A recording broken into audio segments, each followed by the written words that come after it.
The Tom Woods Show, episode 2350. Prepare to set fire to the index card of allowable opinion. Your daily dose of liberty education starts here. The Tom Woods Show. Hey folks, believing that the end of the world might be a bad thing that we should try to avoid is not a Russian talking point. But if we are going to avoid World War III, it's important for Americans to understand what's been left out of the CIA's narrative about Russia and Ukraine. Coming to the rescue here is my brand new free ebook, Your Facebook Friends Are Wrong About Ukraine. Pick it up at wrongaboutukraine.com. Hey everybody, Tom Woods here. I'm so happy to have our old friend Saifedean Ammous back with us today.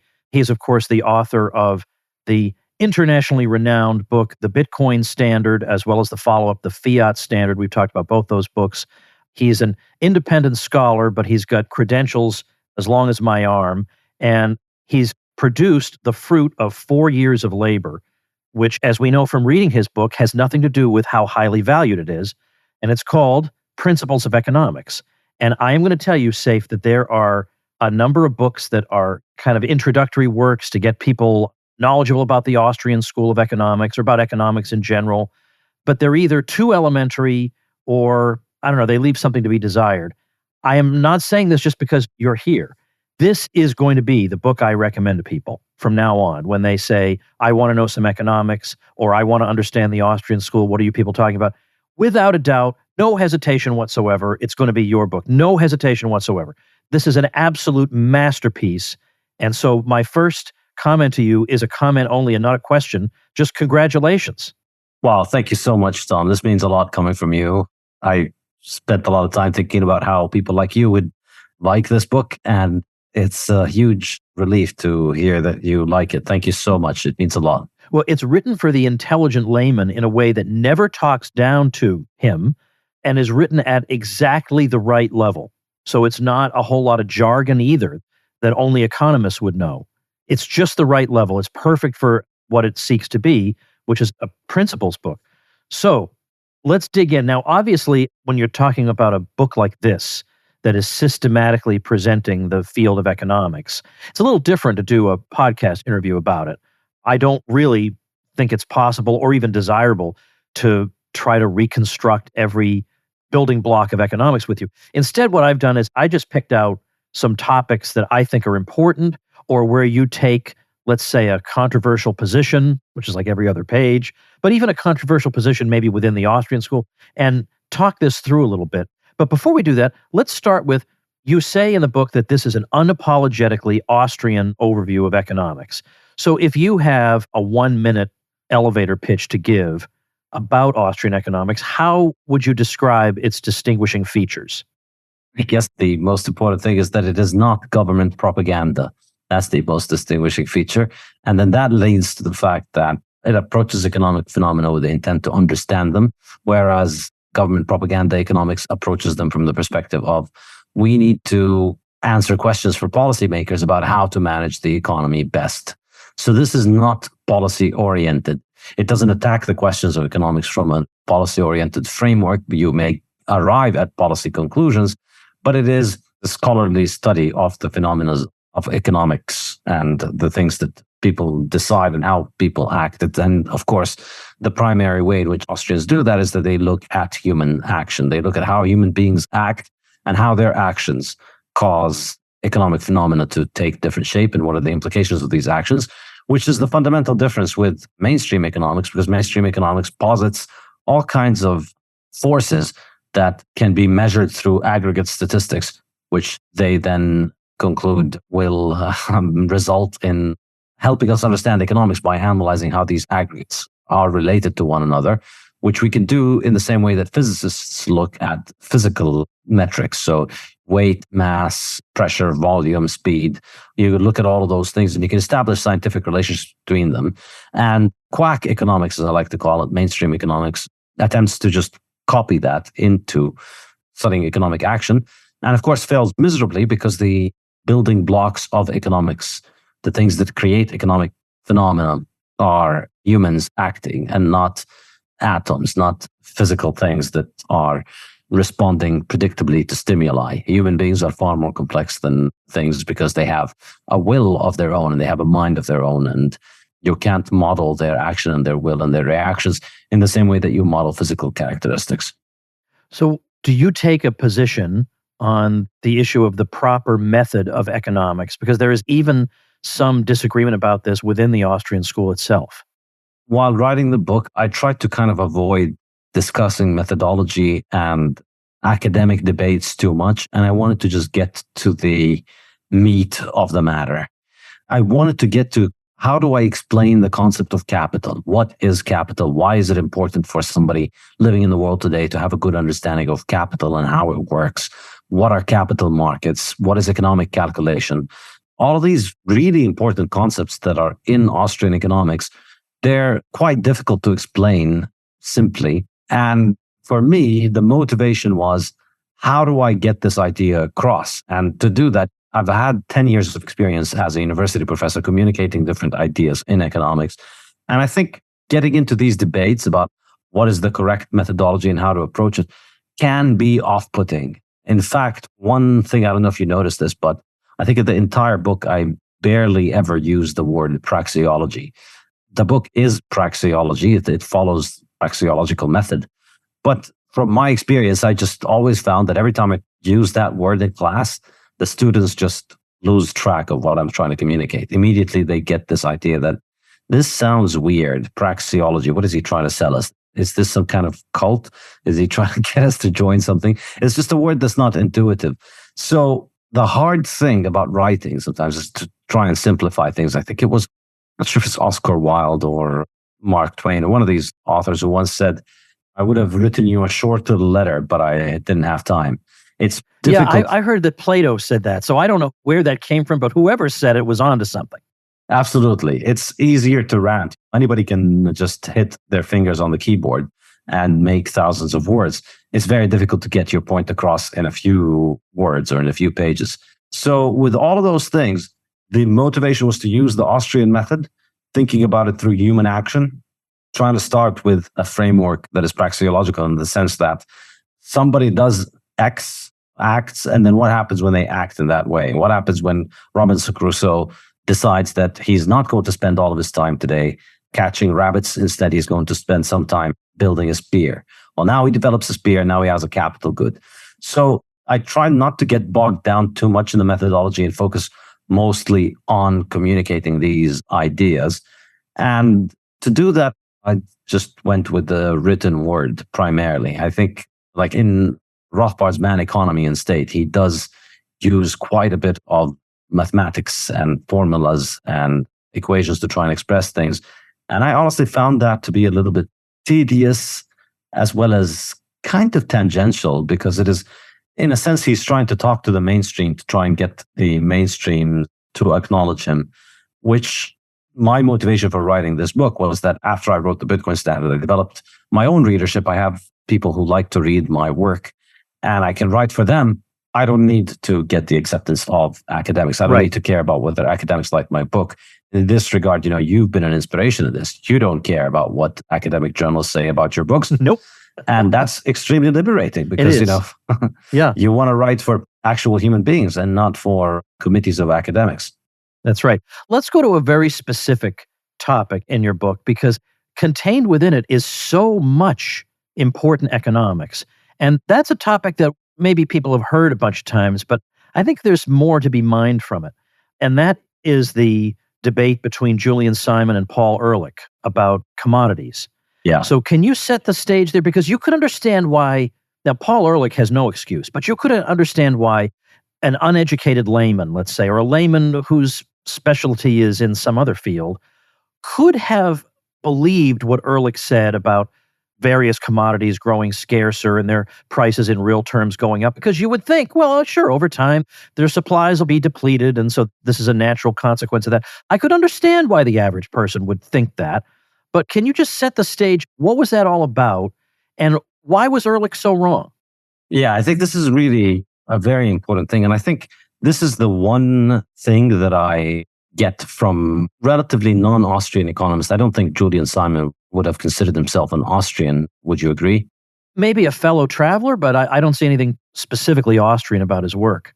Yeah, I haven't seen him identify as an Austrian. I think his methodology isn't really very Austrian, but it is something that I believe fits so well with the rest of the Austrian canon that I added it as one of the early chapters. So the first 3 chapters of the book are sort of, part 1 is called Fundamentals, and that's the first 3 chapters. And the first one explains human action. The second one explains value and the concept of value from a Mengerian perspective. So the first one is really Mises. The second one is Menger. And then the third one is Julian Simon, which may stick out as odd for Austrians because he's not an Austrian. But I believe his framework for thinking about scarcity as really being ultimately the scarcity of human time fits in very nicely with the rest of the Austrian canon. I mean, it doesn't really change much of the conclusions of Austrians. It's not like it contradicts Mises or Rothbard, but I think it frames their work in a much nicer way.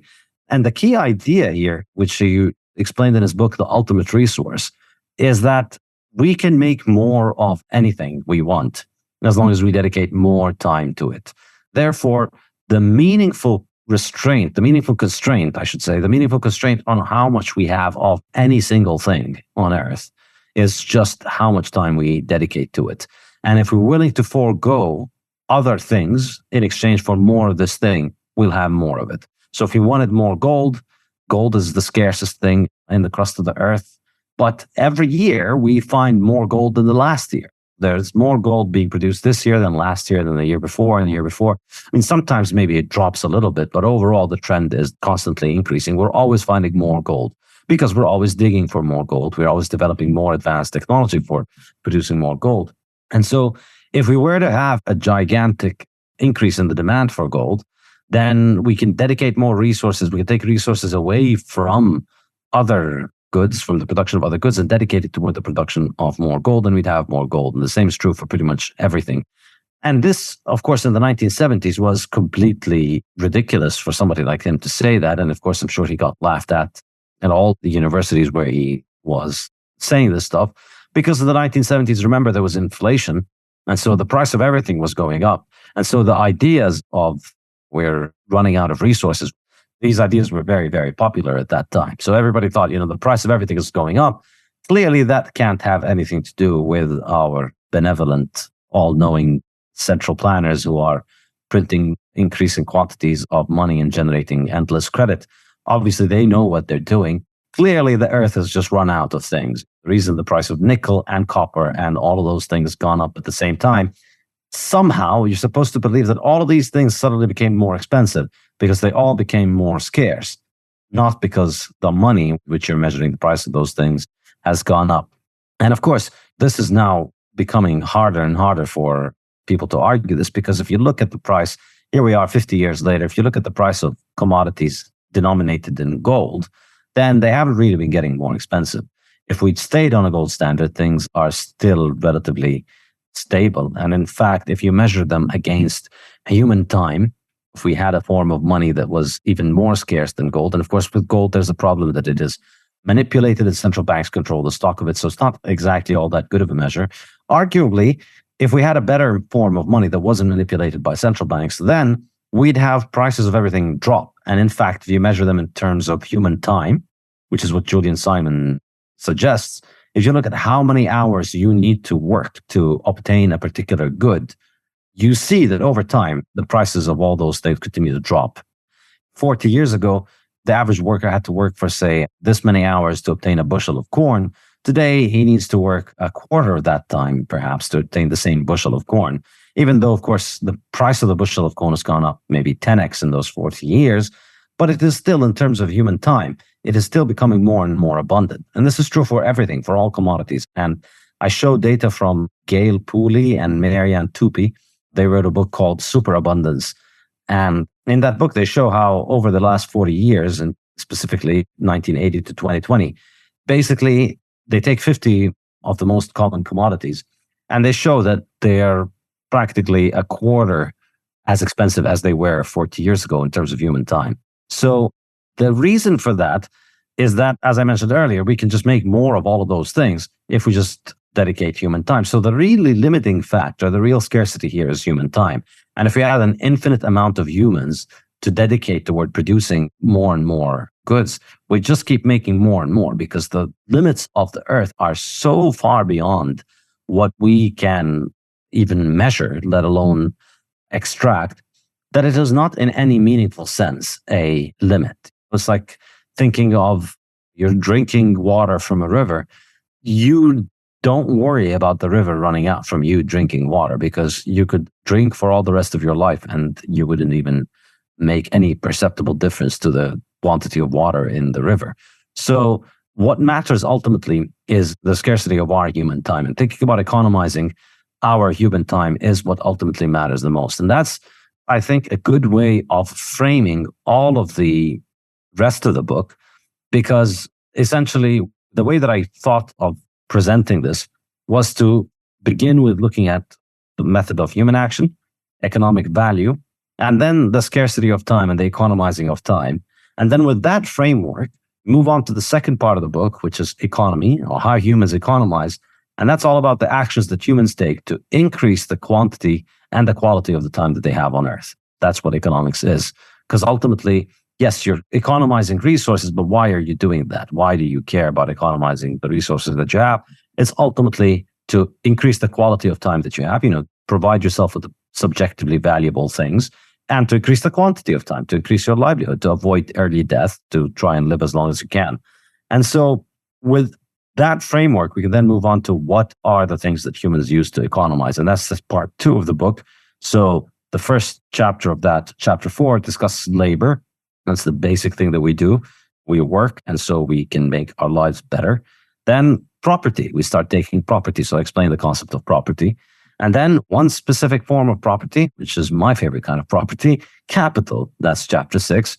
What is capital? Capital as property that is owned, not for its own sake, but for the sake of producing other property. And then chapter 7 looks at technology, and chapter 7 looks at energy and power and how we direct energy and power toward our economizing decisions.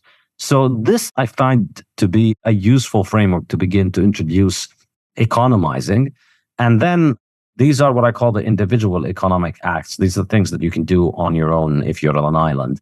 But then part 3 is the market order. Well, what happens now when you introduce other people and we can all economize together? And that's when the magic happens. So chapter 9 discusses trade and how we trade, why we trade, what are the benefits of trade, the concept of absolute advantage, comparative advantage. And then chapter 10 introduces money, which is a way to supercharge the productivity of trade.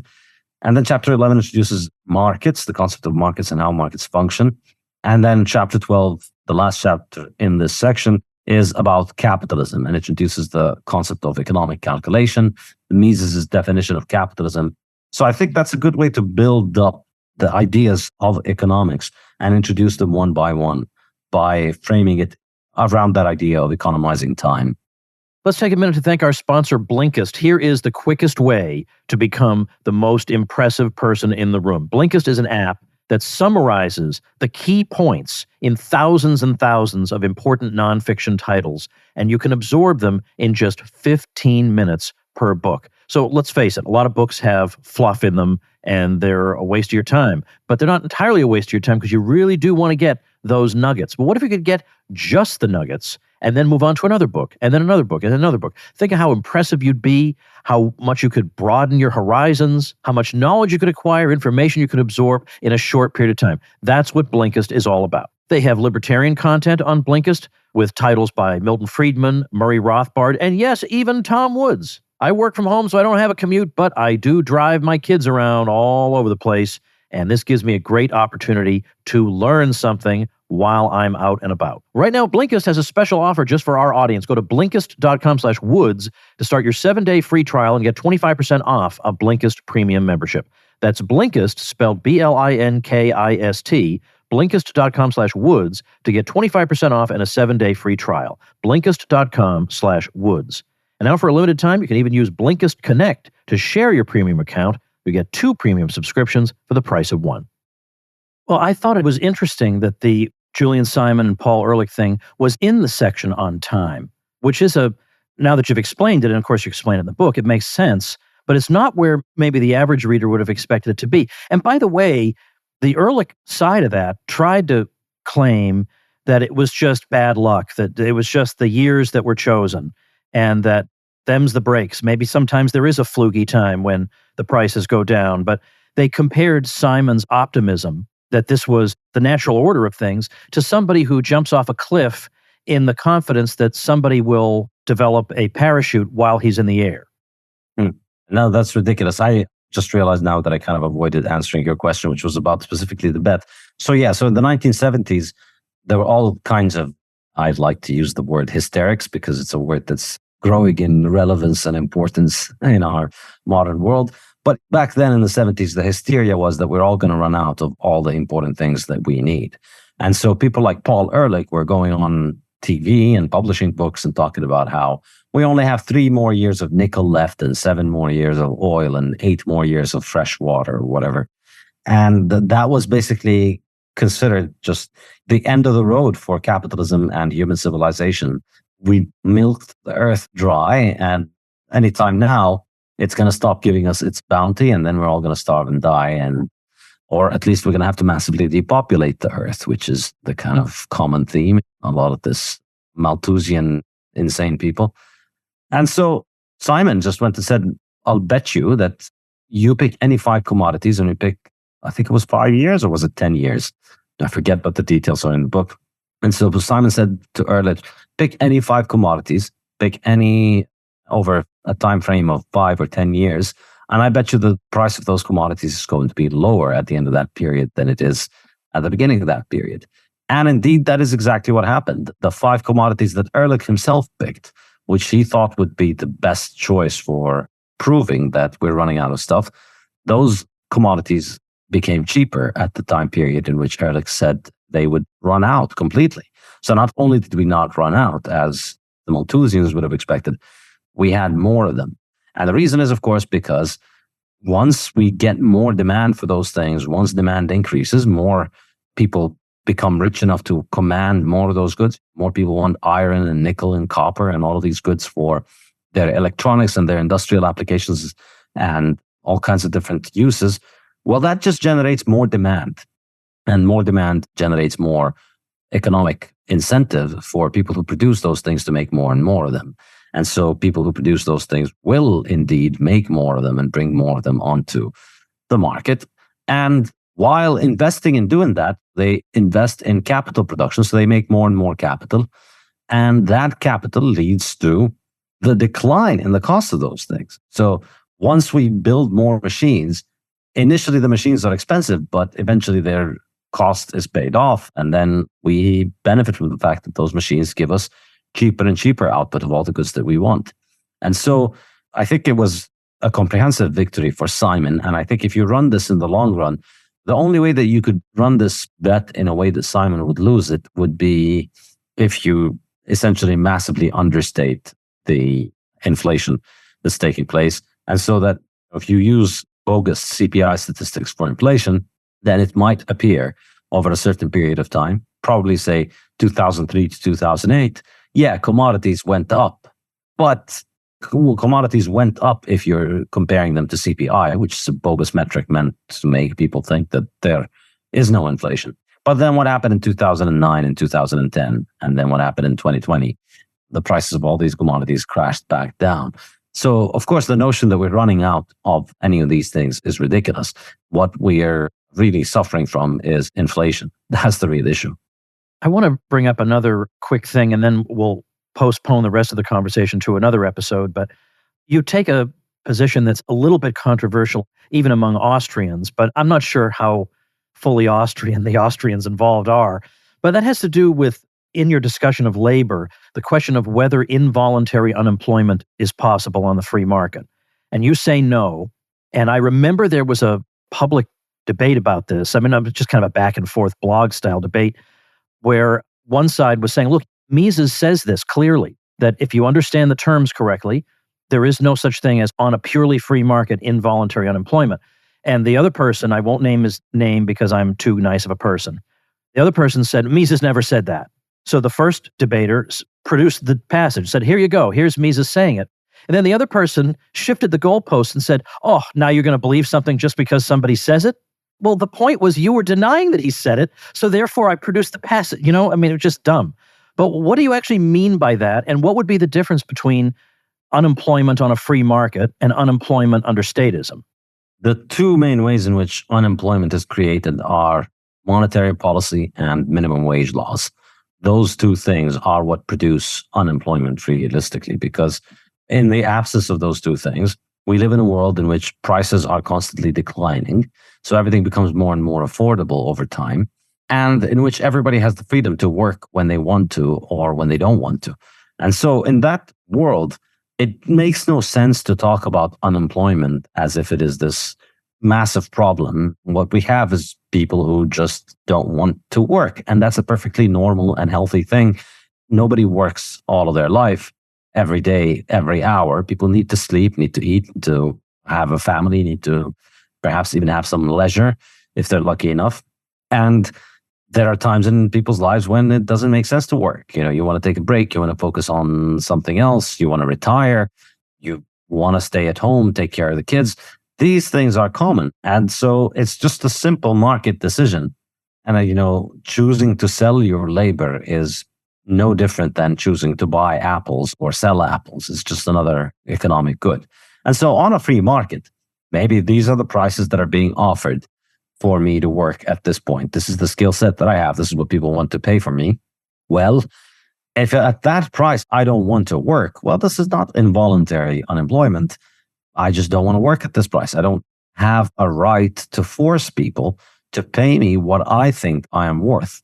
I can only ask them to pay me what they think I am worth. And so this notion that I have a claim to society that owes me a certain salary because that's how special I think I am is, I think, the root of the problem. The problem is that that's the absurdity of the definition on a free market. Now, in the statist world, the reason we get unemployment is minimum wage laws, which make it so that it's not possible for some people who want to work to get employment at the productivity that works for them, because their productivity is considered essentially illegal. It's a level of productivity that's illegal to work at. So you're able to contribute to my business at $10 an hour, and I'm happy to pay you those $10 an hour, but there's a law that says I can only pay you $15 an hour. So in that case, you would be involuntarily unemployed, because I would get into trouble with the law if I were to employ you at the rate that works for us. And of course, the long-term implication of this is not just that you're not working today. The real problem is that the only way for you to get your productivity up from 10 to 15 is to get a job. It's to get a job, turn up, figure out what we do in this work, and start getting better at it, and then raise your productivity. The thing that I think is very telling is pretty much every single job out there starts off under the minimum wage. If you look at doctors, you look at engineers, you look at the most high-paid jobs, lawyers, or even CEOs and executives, what was their first job? Well, their first job was an internship. When you finish med school, you go and you work and you do a residency, and you're getting paid less per hour than the janitor in the hospital. I know my brother was a resident, and he was getting paid less than the janitor. He was getting paid less than the minimum wage if you count all the time that he needs to spend studying to keep up with what's going on in his residency. It's really not a good bargain. If you look at engineers, they start off with unpaid internships many times. They might do them in college, or they might do them right after college. Same is true for lawyers, all these kinds of jobs. When you start at a job, when you haven't worked, when your job experience is zero, your productivity is approximately zero. So it's asking a big ask of an employer to take you on and offer you a full salary. It's probably, the fact that they're just having you on when you have a low productivity is itself a very kind thing of them to do. That's not really kind. They're doing it on the hope that you will develop into a valuable worker that they can then hire you. But that's how it is for all jobs. You start off with very low productivity, and then you learn on the job and you work your way up. And what minimum wage laws do is they make that illegal for low-skilled jobs. So nobody's out there saying, hey, you know what, doctors and lawyers and engineers, you should not be allowed to do unpaid internship. Well, now they are actually. Crazy people are still trying to get that canceled now, because these are the times we live in. But generally, most people, when they talk about exploitation of workers, they think of low-wage workers. And so effectively, they're just banning these people from acquiring the skills. But then the second way in which government creates unemployment is monetary policy and business cycles. And so when you create the boom, you create malinvestments in certain sections of the economy. And so there's artificial demand for a particular job. And so more and more people go into this job. Say, for instance, like in the US, it was housing in 2007, or all kinds of different sectors of the economy in which people start acquiring skills to get into this section. And then when the bubble bursts, all of these jobs are eliminated and the demand for these jobs is eliminated. And now you have a very large number of people that are essentially unemployable because they don't have good skills that can be transferred to other parts of the economic system. And so it's distortions of the market that create this idea. On the free market, anyone is free to work at whatever price they want and whatever wage they want. And so the notion that somebody is unemployed seems not possible, in my opinion. Well, we're going to pause here and continue in tomorrow's episode, but I want to urge people to get your book. I'm going to have it linked at tomwoods.com/2350. Of course, it's Principles of Economics. But do you want to give out your own website here, and maybe you have to spell it? Yes, it's saifedean.com, which is my name, SAIFEDEAN. So Saif, SAIFE, and then Dean, DEAN, like James Dean. Saifedean.com, and then there you can find this book. You can buy it directly from my website if you like, or you can also find it on Amazon, Barnes & Noble, and most major booksellers. It's out in hardcover and ebook so far, and the audiobook is coming very soon. Excellent. All right. Well, again, I cannot endorse it highly enough. So check out Saifedean's book, Principles of Economics. We'll talk again tomorrow. Thanks so much. Thank you. And thank you, ladies and gentlemen. Become a smarter libertarian in just 30 minutes a day. Visit tomwoods.com to subscribe to the show for free, and we'll see you next time. Like the sound of The Tom Woods Show? My audio production is provided by Podsworth Media. Check them out at podsworth.com.